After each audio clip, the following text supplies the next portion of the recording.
மத்தவங்களை செய்யணும். ஆண்டவர் பழைய ஏற்பாட்டுல இந்த அடிமைத்தனத்திலிருந்து ஒரு கூட்டம் இஸ்ரவேல் ஜனங்களை விடுதலை பண்ணி கொண்டது உண்மையா இருந்தா, ஒரு தீர்க்கதரிசி அனுப்பி விடுதலை பண்ணி அந்த ஜனங்களை கானானுக்குள்ள வழிநடத்தது உண்மையா இருந்தா, புதிய ஏற்பாட்டுடைய நாட்கள்ல ஆவிக்குரிய பிரகாரமான இஸ்ரவேலரை பாவ அடிமைத்தனத்திலிருந்து விடுதலை கொடுத்து இந்த இஸ்ரவேல் ஜனங்களை பரம கானானுக்குள்ள வழிநடத்த வேண்டியது அவருடைய கடமை. இது நிச்சயமா புதிய ஏற்பாட்டில் சொல்லப்பட்டிருக்கணும்.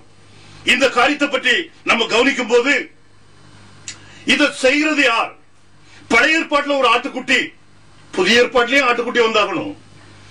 பழைய ஏற்பாட்டில் தீர்க்கதரிசி அனுப்பப்பட்டு அங்கிருந்து இந்த ஜனங்கள் அழைக்கப்பட்டாங்க.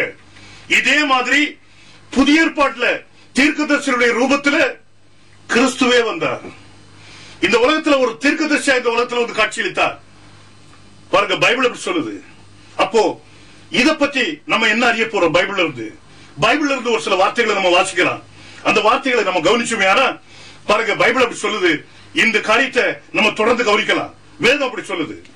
புதிய ஏற்பாட்டில் உள்ள ஒரு காரியத்தை நம்ம இப்பொழுது கவனிக்கலாம். வேதத்திலிருந்து மத்தேயு 16வது அதிகாரம் 16ல இருந்து 18வது வசனம் வரை கொஞ்சம் கவனிங்க. சீமோன் பேதுரு பிரதியுத்தரமாக, நீர் ஜீவனுள்ள தேவனுடைய குமாரனாகிய கிறிஸ்து என்றார். நீர் ஜீவனுள்ள தேவனுடைய குமாரனாகிய கிறிஸ்து என்றான். இயேசு அவரை நோக்கி, யோனாவின் குமாரனாகிய சீமோனே, நீ பாக்கியவான். மாமிசமும் ரத்தமும் இதை உனக்கு வெளிப்படுத்தவில்லை. மாமிசமும் ரத்தமும் இதை உனக்கு வெளிப்படுத்தலப்பா. பரலோகத்தில் இருக்கிற என் பிதா இதை உனக்கு வெளிப்படுத்தினார். மேலும் நான் உனக்கு சொல்லுகிறேன், நீ பேதுருவாய் இருக்கிறாய். இந்த கல்லின் மேல் என் சபையை கட்டுவேன். பாதாளத்தின் வாசல்கள் அதை மேற்கொள்வதில்லை. பாதாளத்தின் வாசல்கள் மரணம் அதை மேற்கொள்ளாதுப்பா. எவ்வளவு அருமையான ஒரு வாக்குத்தத்தத்தை ஆண்டவர் கொடுக்கிறார். கவனிச்சு பாருங்க. இயேசு கிறிஸ்து சொன்ன அந்த வார்த்தையின் மேல உங்களுக்கு விசுவாசம் இருந்தது. ஏன்னா கிறிஸ்துக்கு ஒரு சபை இந்த உலகத்துல உண்டு. அதுவும் பிரத்யேகமான சபை. அது பாருங்க, பைபிள் சொல்லுது, நீ கல்லா இருக்கிறாய், இந்த கல்லின் மேல் என் சபையை, உங்களுடைய சபை இல்லை, என் சபையும் கிடையாது, என் சபையை கட்டுவேன். அது இயேசு கிறிஸ்துடைய சபையா இருக்கும். இந்த இயேசு கிறிஸ்துடைய சபையை கட்டுறது யாரு? பேதுரு கட்டுறாரா, இல்ல பவுல் கட்டுறாரா, இல்ல நீங்க கட்டுறீங்களா? ஆண்டவர் சொன்னார், என் சபையை கட்டுவேன். அப்போ இயேசு கிறிஸ்து தன்னுடைய சபையை கட்டி ஆகணும். இந்த கல்லின் மேல் சொன்னார, அந்த கல் என்னது?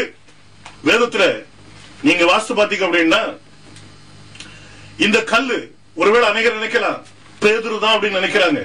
ஒரு சிலர் அப்படி நினைக்கிறாங்க, அந்த கல்லு மேல அப்படிங்கும் போது பேதுரு மேலதான் கட்டப்படுது சபை அப்படின்னு சொல்லி. இல்ல, இத ஆங்கிலத்தில் இந்த வார்த்தையை வாசித்து பாருங்க. And Simon Peter answered and said, Thou art Christ, the Son of the living God. And Jesus answered and said unto him, Blessed art thou, Simon Bar-Jonah, for flesh and blood hath not revealed it unto thee, but my Father which is in heaven. And I say unto thee, that thou art Peter, and upon this rock அப்படின்னு சொல்லி Bible சொல்லுது. பாருங்க, தமிழ்ல கல் அப்படின்னு சொல்லப்பட்டிருக்குது, ஆனா ஆங்கிலத்துல ராக்னு சொல்லி இருக்குது. இந்த ராக் யாரு? 1 கொரிந்தியர் 10வது அதிகாரம் வாசிங்க, 1வது வசனத்தை வாசிங்க. இப்படி இருக்க சகோதரரே, நீங்கள் எவைகளை அறிய வேண்டும் என்று இருக்கிறேன் என்றால், நம்முடைய பிதாக்கள் எல்லாரும் மேகத்துக்கு கீழாய் இருந்தார்கள், எல்லாரும் சமுத்திரத்தின் வழியாய் நடந்து வந்தார்கள், எல்லாரும் மோசைக்குள்ளே மேகத்தினாலும் சமுத்திரத்தினாலும் ஞானஸ்நானம் பண்ணப்பட்டார்கள், எல்லாரும் ஒரே ஞான போஜனத்தை புசித்தார்கள், எல்லாரும் ஒரே ஞான பானத்தை குடித்தார்கள். எப்படியெனில் அவர்களோட கூட சென்ற ஞான கன்மலையின் தண்ணீரை குடித்தார்கள். பாருங்க, ஞான கன்மலையின் தண்ணீரை குடிச்சாங்களா? அந்த கன்மலை கிறிஸ்துவே. 3வது வசனம் அப்படி சொல்லுது, வாசிங்க.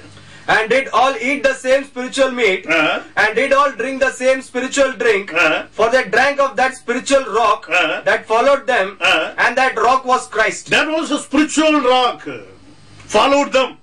நம்ம பார்க்கிற இந்த நின்னுட்டு இருக்கிற மலை கிடையாது. இந்த மலை அவர்களோடு நடந்து சென்ற மலை, அவங்களோடு சென்ற மலை.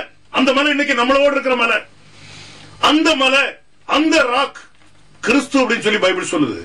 அப்போ இந்த ராக்குன்னு சொல்லப்பட்டது ஏன் அங்க சொல்லப்படுச்சு?